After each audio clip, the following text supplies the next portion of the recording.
وَلَقَدْ كَذَّبَ أَصْحَابُ الْحِجْرِ الْمُرْسَلِينَ۔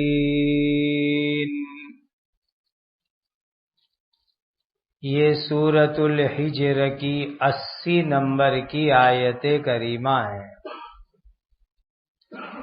اللہ تعالی کے پاک ارشاد کا خلاصہ ہے، اور پکی بات یہ ہے کہ ہجر والوں نے بھی رسولوں کو جھٹلایا۔ یہ ہجر ایک ایریے کا نام ہے، علاقے کا نام ہے۔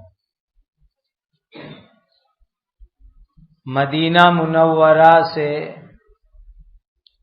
ہم تبوک شہر کی طرف جاتے ہیں تو بیچ میں ہجر آتا ہے۔ تبوک شہر عرب کی بارڈر پر ہے۔ شام، سیریا کا علاقہ اور سعودی عربیہ، اس کی بارڈر کا شہر ہے تبوک۔ مدینہ سے جب تبوک جاتے ہیں تو راستے میں ہجر کا ایریا آتا ہے۔ وہاں اللہ کے نبی حضرت صالح علیہ السلام رہتے تھے۔ ان کی قوم کو قوم سمود کہتے ہیں۔ وَآتَيْنَاهُمْ آيَاتِنَا فَكَانُوا عَنْهَا مُعْرِضِينَ۔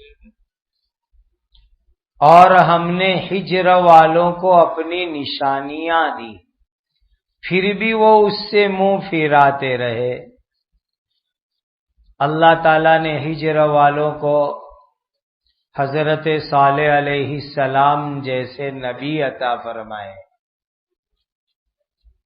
ان لوگوں نے کہا کہ حضرت آپ نبی ہے، کوئی چمتکار دکھاؤ، کوئی نشانی دکھاؤ، کوئی معجزہ دکھاؤ۔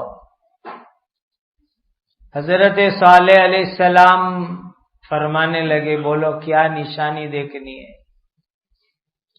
تو کہا یہ سامنے پہاڑ ہے، پہاڑ کو پھاڑو، پتھر کو پھاڑو اور اندر سے اونٹنی نکلے۔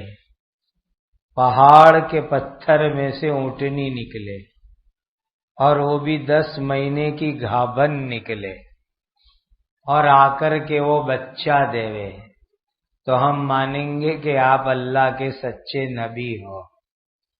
تو کہا ٹھیک ہے، میں اللہ سے دعا کرتا ہوں، میں تو انسان ہوں، میرے ہاتھ میں کچھ نہیں ہے، اللہ جو چاہے وہ کر سکتے ہیں۔ صالح علیہ السلام نے اللہ سے دعا مانگی، اللہ نے اپنی قدرت سے وہ چٹان کو پھاڑ دیا، اندر سے 10 مہینے کی اگابن اونٹنی نکلی، یعنی بڑی اونٹنی تھی، اور 10 مہینے کا اس کے پیٹ میں بچہ تھا۔ وہ اونٹنی باہر آئی اور اس نے بچے کا جنم دیا۔ کیسی اللہ تعالی کی قدرت! پھر بھی وہ لوگ ایمان نہیں لائے، تھوڑے لوگ ایمان لائے، باقی لوگوں نے ایمان لانے سے منع کر دیا۔ وَكَانُوا يَنْحِتُونَ مِنَ الْجِبَالِ بُيُوتًا وَكَانُوا يَنْحِتُونَ مِنَ الْجِبَالِ بُيُوتًا آمِنِينَ۔ اور وہ پہاڑوں میں بغیر کسی خوف اور خطرے کے مکان تراشتے تھے کہ اس میں اطمینان سے رہے۔ بڑے بڑے پہاڑ ہیں وہاں ہجر کے علاقے میں۔ پہاڑ کو یہ لوگ کھودتے تھے، اور کھود کے پہاڑ کے اندر انہوں نے بنگلے بنائے۔ آج 3-4 ہزار سال پرانی بات ہو گئی۔ قرآن کی سچائی جس کو دیکھنی ہو وہ مدینہ سے ہجر جا کر اپنی آنکھ سے دیکھ لے گئے۔ جو بات اللہ نے قرآن میں بیان فرمائی ہو بہو سیم ٹو سیم وہاں ہجر کے اندر موجود ہے۔